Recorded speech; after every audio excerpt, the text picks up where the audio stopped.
This week we cover MagDrive delivering its first flight model. Second, an asteroid mining company signs a deal with Stoke Space. In our third story, we cover Dream Chaser getting closer to launch. And lastly, Space and SpaceX partner to support scientific research in space. Okay, let's get started. MagDrive delivers first flight model to deorbit. MagDrive, a company we've covered previously on this channel, is delivering the first flight model of the MagDrive Rogue unit to deorbit, who will integrate it into their Ion carrier system.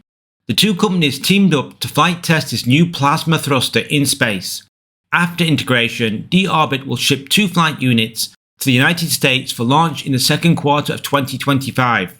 Before shipping to the US, deorbit will run a series of integration tests to ensure the units are correctly installed and operate as expected. If you are unfamiliar with the MagDrive Rogue thruster, it's unique because it fires small metal pellets rather than an inert gas like xenon or krypton, which other thrusters use. Due to the larger mass of these pellets, the engine generates more thrust while remaining as efficient as ion thrusters. This space test will showcase the thruster's capabilities through various maneuvers, demonstrating its performance.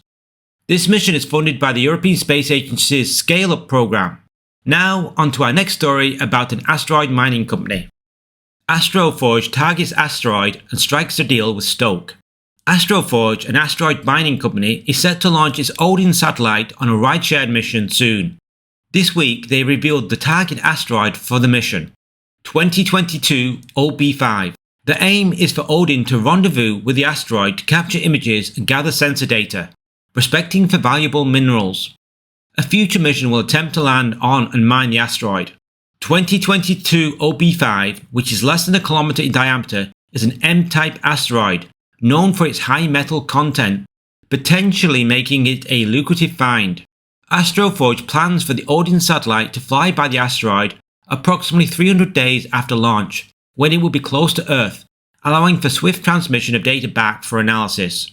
AstroForge will launch Odin on Intuitive Machines' second lunar mission in February 2025.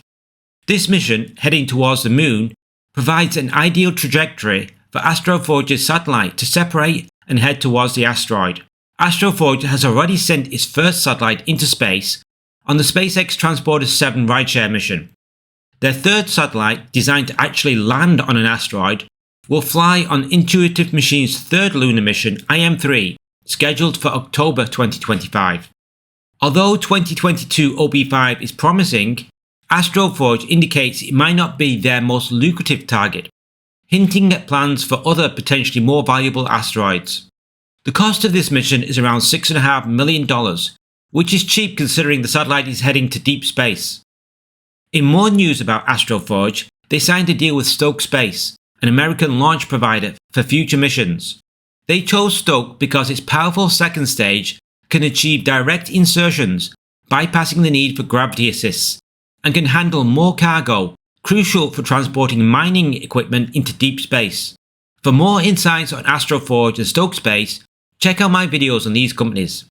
Now, let's move on to the third space news story of this week. Dream Chaser Spaceplane clears key NASA tests for ISS Resupply mission. Sierra Space has successfully passed crucial tests required by NASA in preparation for its maiden cargo mission to the International Space Station. The company has a contract with NASA for 7 such resupply missions. The tests primarily assess the Dream Chaser's ability to maintain the power supply and temperature control for sensitive payloads, which is essential for biological samples. The test also validated that power and environmental data was visible at both Sierra Space's Mission Control Center in Louisville, Colorado, and NASA's Marshall Space Flight Center in Huntsville, Alabama.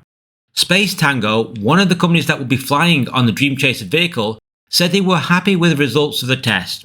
They are excited at the upcoming launch of the Dream Chaser vehicle and the prospects of increased payload delivery to the International Space Station. Now, let's move on to our final news story of this week. VAST and SpaceX seek research proposals to advance space habitation. VAST and SpaceX have jointly called for research proposals from the global scientific community to advance space exploration and habitation. SpaceX is set to launch Haven 1, VAST's first space station, later this year. Additionally, VAST has recently secured an agreement with SpaceX to transport private astronauts to the International Space Station. The proposals will undergo evaluation based on their scientific and technical merits and how well they align with the strategic goals of both VAST and SpaceX. Successful projects will gain access to the lab facilities on Haven 1, the Dragon spacecraft, and private astronaut missions to the International Space Station. This privately funded venture will serve to validate VAST technology for their larger project, Haven 2, which they hope will secure NASA funding. As NASA transitions from the ISS to commercial space stations, US companies can pitch their station designs to NASA for financial support. The initial awards were distributed in 2021, with the next phase expected in 2026. Max Haut, VAST Space's CEO, stated that they aim to build upon the research legacy of the International Space Station with Haven 1. The station will support science, research, and innovations in space manufacturing. Researchers won't receive direct funding. Instead, they'll be granted free access to Haven 1's orbital lab, alongside on-orbit crew time on Dragon and the ISS. VAST Space aims to gain crucial experience operating a space station, flying astronauts to and from low Earth orbit, and running and maintaining orbital facilities. Axiom Space, a rival to VAST, already has a wealth of experience with private astronaut missions, so VAST needs to prove to NASA that they also have the expertise to run a commercial space station. The race is intensifying within the commercial space station sector. As a crucial Phase 2 awards from NASA for commercial space stations comes closer, companies need to show NASA what they are capable of doing, or else lose out on vital funding. As always, we'll keep you informed on all the space startups in the commercial space sector and elsewhere. And that's a wrap for this week.